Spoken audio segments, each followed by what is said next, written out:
Everybody. Thank you so much for coming out tonight. I'm Simon Vosik-Levinson. I'm an editor at Rolling Stone magazine, and I'm about to be joined by a very special guest. This is one of the most influential figures in hip-hop in the last 10 years. This is a man who defines the term "we the best." I'm talking, of course, about the legendary DJ Khaled. Now, Khaled is someone who has an incredible catalog. I was listening to some of his back music on Apple Music last night just to refresh my memory, and it's incredible how many hits this guy has. And in fact, he's about to bless us with another one. His latest album, he has a new album, I Changed a Lot, coming out this Friday, so there's still time to get those pre-orders in on iTunes. And without further ado, Khaled, would you like to join us?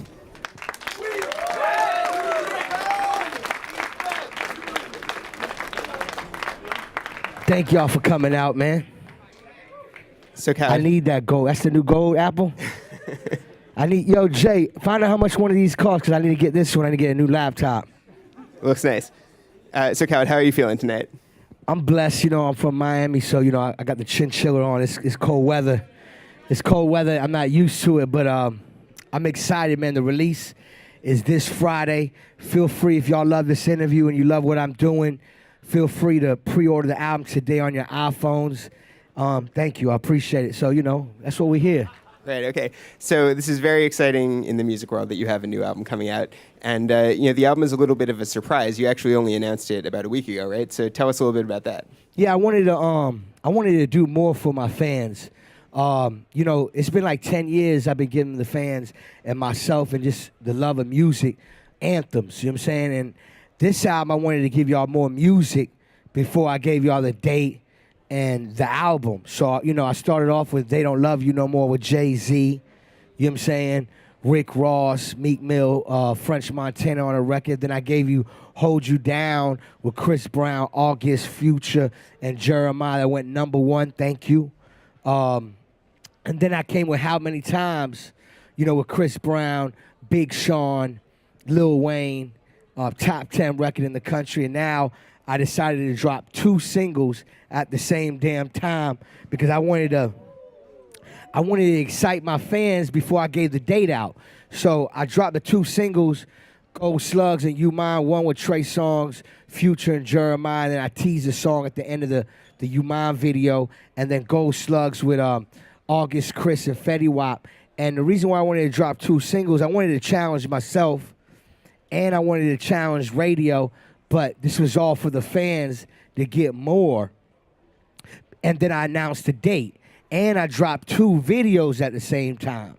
So, I'm thinking about when I was listening to Jay-Z or Biggie or Nas, when I was, I'm still young, but when I was real young, how excited I was to hear Hypnotize, how excited I was to hear One More Chance, how excited I was to hear the Nas Hate Me Now, how excited I was to hear any Jay-Z song, you know what I'm saying, and seeing the visual. So I wanted to take all our favorite artists and I wanted to give you 2 songs at the same time, 2 videos at the same time, and then boom, the album come out next Friday. You know what I'm saying? So, you know what I mean? I think it was important. And not just that, I feel like my fans expect me to take it to the next level because they know that we represent the best because we the best. Absolutely. Now, so by the way, this is Rolling Stone and Apple connection. This is big. This is big. Historic. This is major. Now, the language for this event refers to you as the ultimate hip-hop curator. I think that's a good title. Is that how you see yourself? Are you a curator? I look at myself as a young icon, a young mogul, somebody that inspires the young world. When like I said, when I was coming up, I remember Puff Daddy, and still know Puff Daddy, and look at his success. Meaning, as in, man, this man got a record company. He's an artist. He produces. He has his own clothing line. Look at Jay-Z. Man, this man got a management company, a record company. He's an artist. You know what I'm saying? And those are the people like Berry Gordy and L.A. Reid and these type of things that I looked up to. So when you think DJ Khaled, I'm the new generation of that. You know what I'm saying? And it's important that we educate our new generation in the young world, because when I was coming up, those people were praised and we loved them, and magazines and networks praised them. Nowadays, magazines and networks, they're not praising us. And when I say us, the young world and us and me as a mogul, and I feel like they need to be educated. That's why it's important that we sit here today to educate the young kings and queens. You know what I'm saying? So I look at myself as an inspiration because I'm inspired and I want to inspire y'all. Yeah, absolutely. I mean, you are absolutely inspiring. What do you want to educate people about? What do you think is not being covered enough? I mean, I want to educate people when it comes down to my music. You know, it's a difference of people having features and a good song. When you get a Khaled record, just know you're going to get an amazing song. There's plenty of people that might have some of these features that I have, but their song is not as good as mine. You see what I'm saying? So, you know, when somebody thinks that this is just easy, nah, it just don't happen. You know what I'm saying? It's me in the studio putting my vision, and I get with the artist's vision, and it's a teamwork, a team effort for us to create these classic, timeless anthems. You know, I got catalog. You know what I'm saying? If I wanted to drop a greatest hits, I could do it. You know what I'm saying? Some artists and producers and they or DJs or whoever in the music game can't make it past the first single. I'm 8 albums in. This is my 8th album. You know what I'm saying? This 10 years of anthems. All I do is win.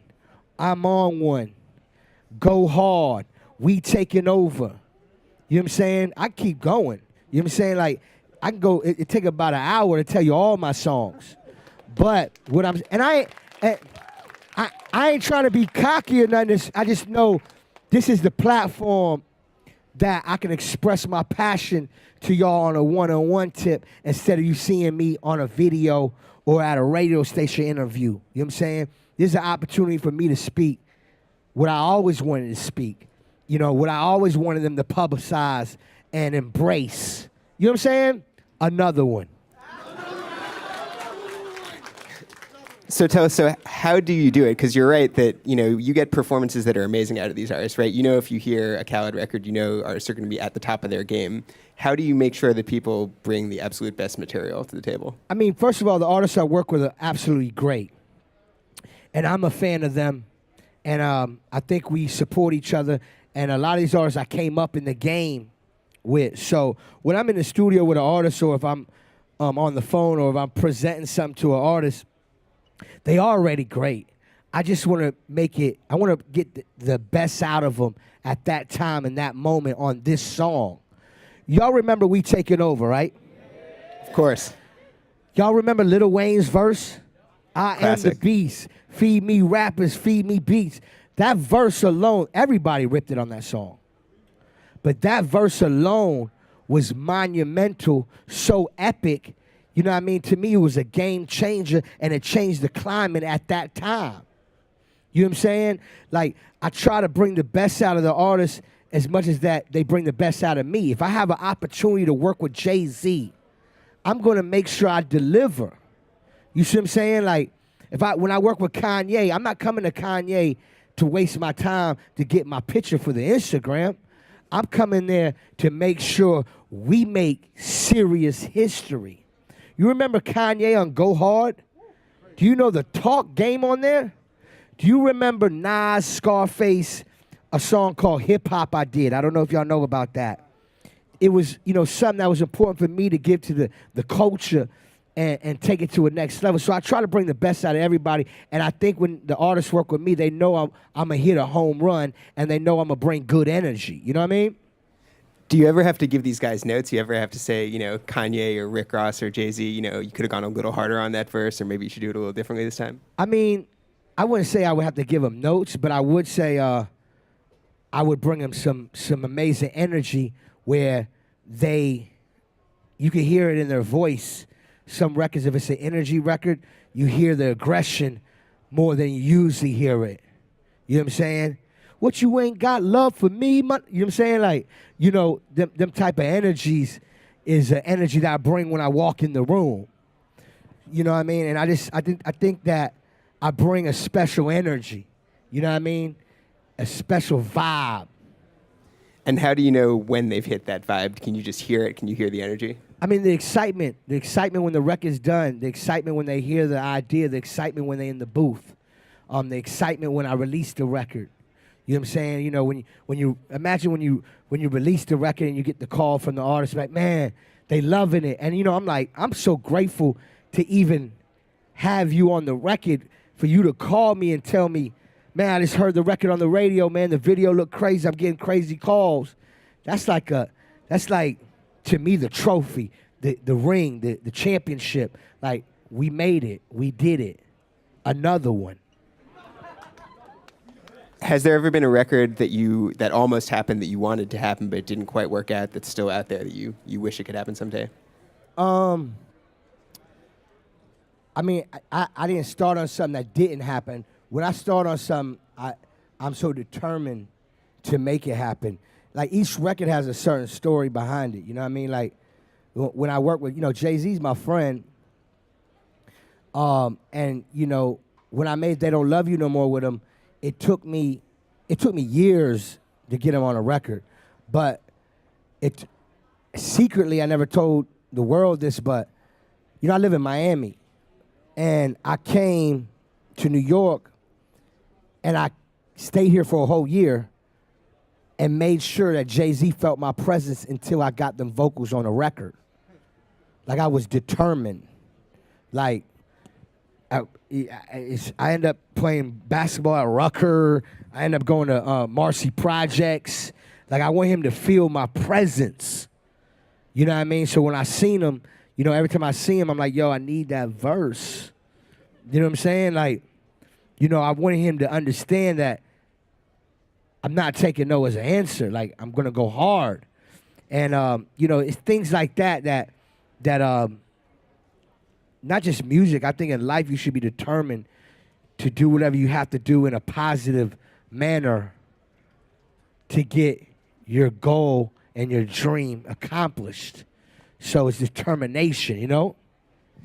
It's inspiring when you talk like that. Have you ever thought about writing like a self-help inspiration kind of book just to sort of put your wisdom out there for people? I mean, you know, when the time comes, you know what I'm saying, I wouldn't mind putting a book out. If I named a book, I mean, if I did a book, it would probably be called They Told Me No, I Told Them Yes. You know what I'm saying? That might be the book, you know? Right. So let's talk about that song, They Don't Love You No More. It's as you say, it's a classic Khaled record. You got some amazing performances out of those guys. That song is about when you reach a certain level of success and you find that people, maybe they're not there for you, they turn their back on you. Is that a feeling you can sympathize with? I mean, everybody can relate to me. That's another thing, too. When I make these anthems, I make sure it's records that we can relate to. They Don't Love You No More, I feel like it's a record where, you know, it's like, imagine you in school and you and your homeboy, your homegirl, and y'all work together to graduate, and y'all studied every single day, and y'all helped each other every single day of your life. You know, push your man or push your homegirl. We got to win. We got to do what we got to do to graduate. You know what I'm saying? And then when you graduate and they got what they needed from you at that time, well, not that time, that 10 years of time. You know, it's a different talk when you put years behind it. And then they act like they don't know you. They act like they don't need you. You know what I'm saying? And that's when you hit them with, what, you ain't got love for me? All the stuff I done for you? I'm not the type of person to tell what I've done for somebody. That's not my style. But there is a time when it gets out of control. You see what I'm saying? Imagine an artist I've been pushing all my life, pushing every day, investing all my money, and every day telling y'all about an artist. And then out of nowhere, they act like they gas and they don't need you no more.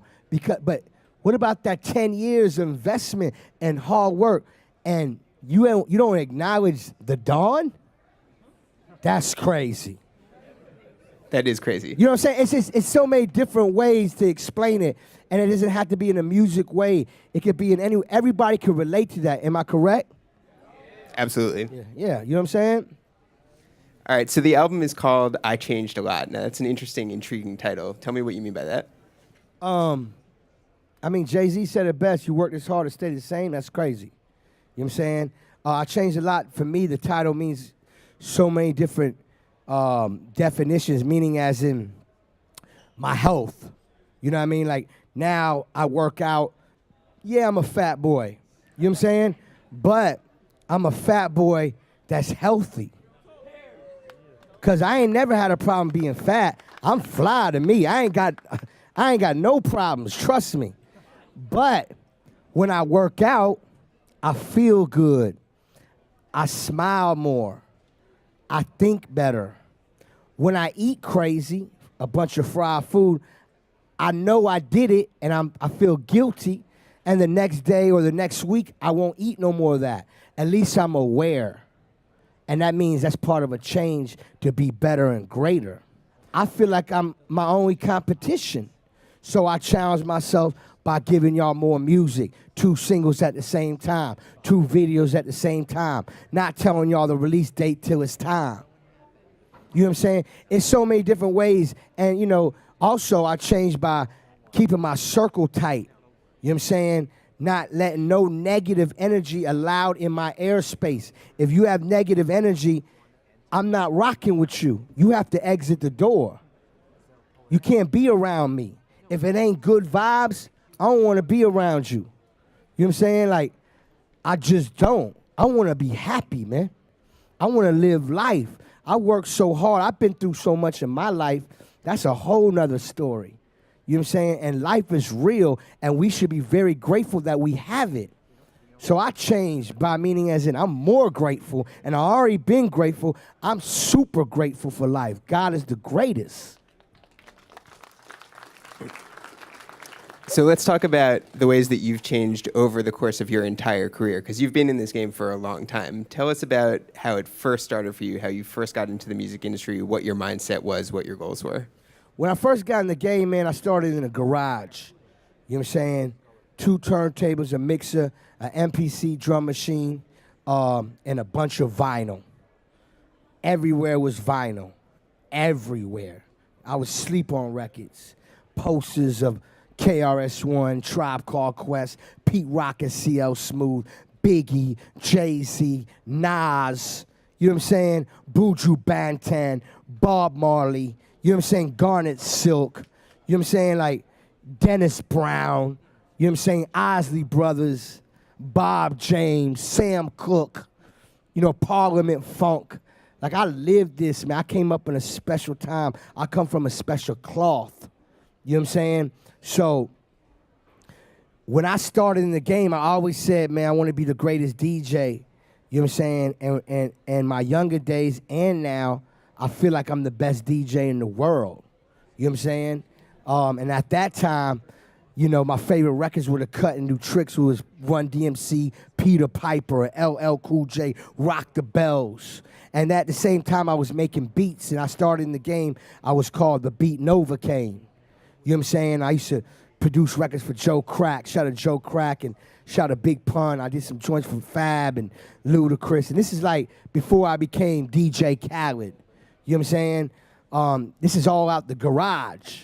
You know what I'm saying? I remember giving a beat CD to my brother Clark Kent, that's a friend of mine, to give to Biggie Smalls.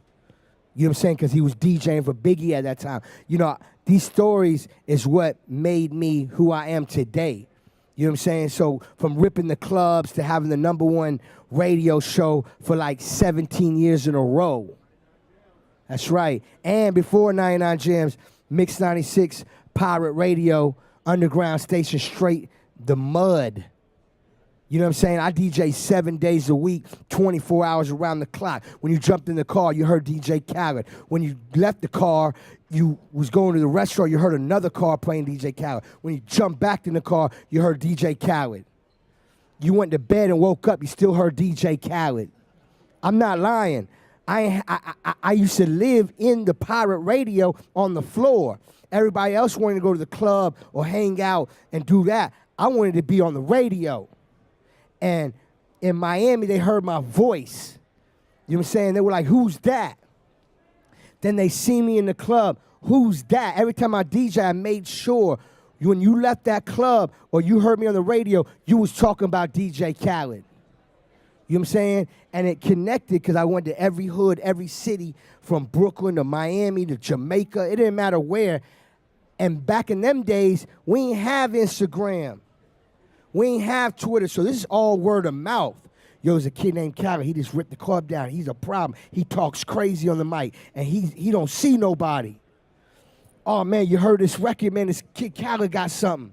Oh, you heard this tape. That was word of mouth.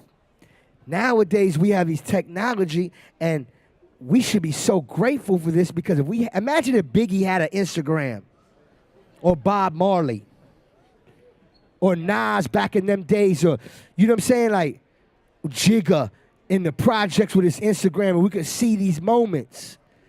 You can see it now, and back in them days, it was word of mouth.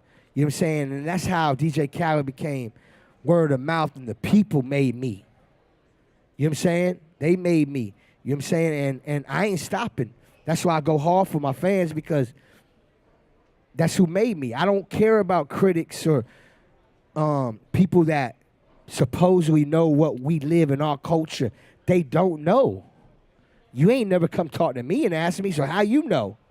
Did you ask him or her? No, you didn't. You in a room by yourself trying to figure it out and guessing. Nah, not DJ Khaled career. You better know my story. I can say as a critic, that is like a pretty accurate description of how critics are. We're alone in a room. Yeah, but it's not all of them. You know what I'm saying? But the only reason why I'm so into that right now because it's been 10 years of DJ Khaled, and I feel like the people I name that I look up to at this day and time, you don't think DJ Khaled deserves a cover of a magazine and being praised homage? Come on. I'm not saying I haven't got one, but I'm saying is, come on. Like, are you serious? I got so many hit records, and not only do you listen to them, your kids listen to them, not even that, it's your favorite record, and you don't recognize who I am? You know what I'm saying? I think you're making some good points, and it's all love and it's all respect, Khaled. Now they're giving me the sign here that I think we need to go to the audience Q&A, so if people have some questions, you can ask right now. Yo, DJ Khaled, what's up, man? I've been a fan of yours since 6th grade when you was on WEDR 99 Jams in Miami. So your story, like, I've been seeing you grow as I've been growing. To see you here now, just proves to me that through hard work, man, you can make it. So thank you so much for this moment, for working hard, putting Miami on the map. Because like you said, one city at a time, we taking over. I know Akon was one of like your first artists or whatnot. He started at the Apple Store in Miami, Aventura. I remember that moment. I met him as well. But what are your hopes for the future? What would you say to any kind of inspiring artist or DJ host or anything? I know you've worked hard. You actually put yourself in, like you said, the people help make you. What would you say to somebody right now from Miami, from Fort Lauderdale, trying to make it in New York, trying to be a radio and television personality as well? Never give up. You know what I'm saying? I think I'm the definition of never giving up and never surrendering. You know what I'm saying? And I encourage y'all to go so hard, but when I say so hard, don't put yourself in trouble to get what you want to get. But sometimes you got to show them better than you can tell them. You know what I'm saying? Because, you know, I can come up to you and say, yo, I'm this, I'm that, I can do this, I can do that. That's cool. Show me. But they not asking to be shown. So you're going to have to show them, and then they going to see because they have no choice to see. You see what I'm saying? That's the key. You be surprised. Like, you know, if you're an NBA player, trust me, if you dunking and you shooting them threes, somebody going to tell somebody. Trust me. So if it's getting your block hot or if it's singing in the shower and then somebody passes the word outside your house to your neighbor, that's how it go. You know what I'm saying? The word get out, and then you realize what's your niche, and then you just keep going hard, you know? Thank you for having me here. DJ Khaled, respect. Salute everybody here, too. I'm from the Bronx, HD. Question for you. What's your creative process? I know you knocking these records out the park. Everyone, respect for that. Just a little insight. How you making these records? I know as from an artist perspective, you know, you record 100 records, and you pick out the best 10. So we not even hearing your whole catalog. So I just want to know a little bit, breaking your head a little bit, to see how your process, you doing this.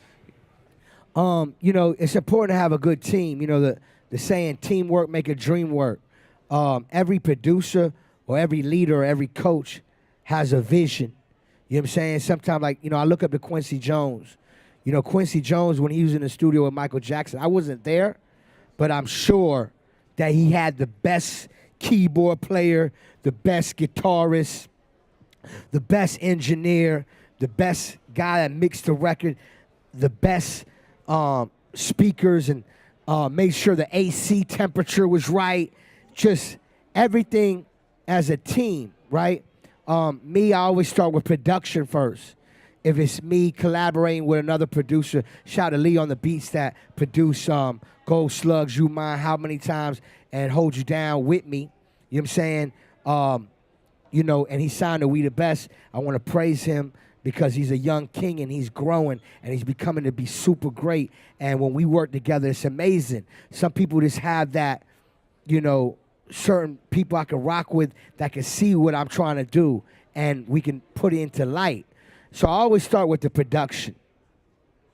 Then I come with, I try to present the artist some type of idea of the direction I want to go into as much as I can. Each record has a different story, but I'll try to throw an idea out there. Like when we made They Don't Love You No More, I already knew I was going to call it They Don't Love You No More. You see what I'm saying? But now we got to make the song. You know what I'm saying? When we made You Mine, I already knew that, the song was going to be called You Mine before we made the song You Mine. You see what I'm saying? So it's an energy and a direction and a topic that we can all build together as artists, producers in the room, and then we put it to light. You know what I'm saying?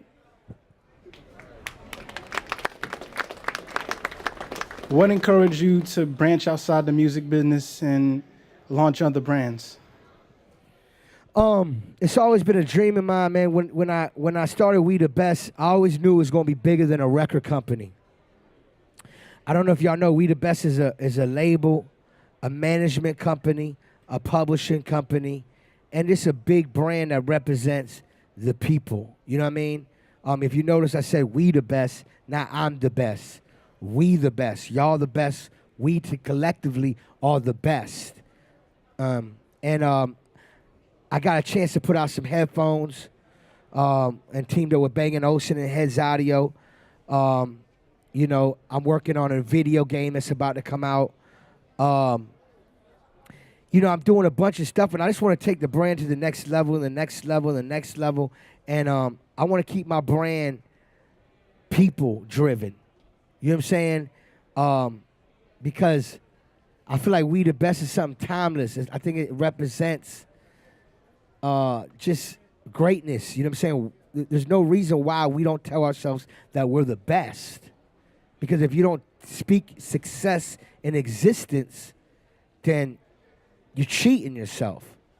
You know what I'm saying? You got to speak wins all the time. Every day, like, I just opened a restaurant called Finger Licking in Miami Gardens, Carroll City. I partnered up with a good friend of mine named E-Class. You know what I'm saying? Now I'm in the restaurant business. You know what I'm saying? I'm about to open one up in New York. You know what I'm saying? Like, you see what's going on here? Like, off of one seed, you know what I'm saying, becomes more seeds.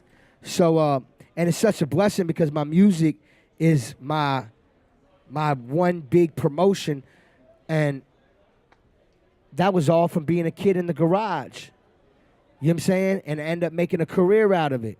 If you could do something that you love, that's such a blessing, man. Hey, I'm a big fan. I already pre-ordered the album. Some of my friends are pretty ignorant towards what you do in your music. They say things like, oh, since I don't hear his voice on the track, I don't think he had anything to do with it. What would you tell them that you do? Bow down and kneel to greatness. I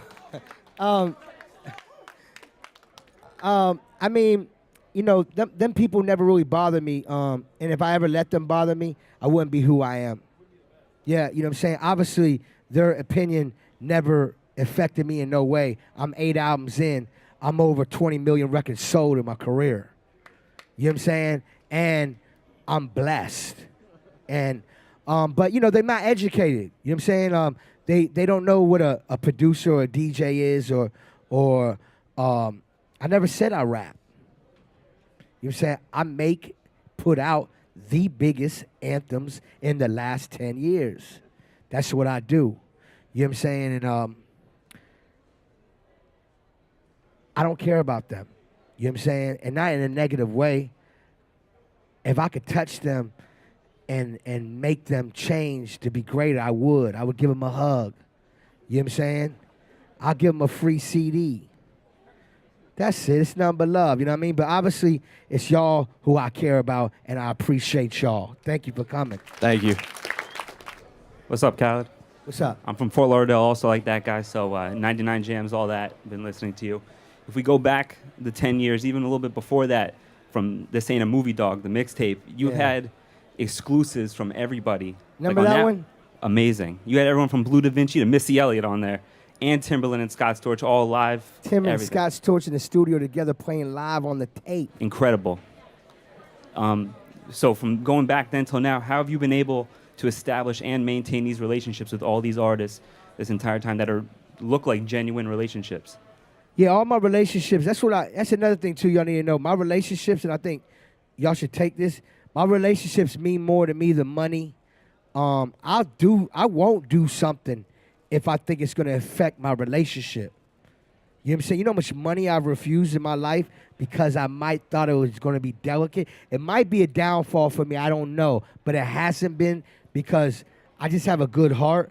And what I mean by that is like, I feel like if I rock with you, I'm going to rock with you all the way, not halfway. And a lot of these artists, most of them, we came up together, meaning as in, I remember the first time Chris Brown dropped his first single, I was outside the studio, and when he was done with the song, they gave it to me. I went on the radio and played it, and that was his very first song he ever put out as a major artist. I remember when Kanye West, when they wouldn't play Kanye West, and he would give it to me, and I remember I would play it every single day when they didn't like Kanye West. You see what I'm saying? So I think some of these artists, we have a mutual respect for each other and grinded. And you can hear it in the music. You heard Kanye on Grammy Family. You know what I'm saying? He bigged me up by, saying they wouldn't play me until Khaled turned the volume up. You see what I'm saying? I ain't lying. He said it. You see what I'm saying? Like, it's just, that's the type of relationship, meaning as in we respect each other, we respect each other's grind, and not as that, we respect each other's talents, and when we come together, we know we're going to win big, and the fans going to love it, and it's authentic, and it's real.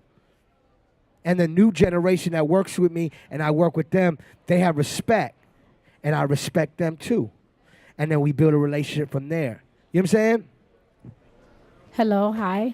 I want to start off by thanking you. My 11-year-old son is sitting right here, and you are his idol. You sent him that free he DJ'd the White House, and you guys sent it. And we wanted to personally tell you thank you very, very much.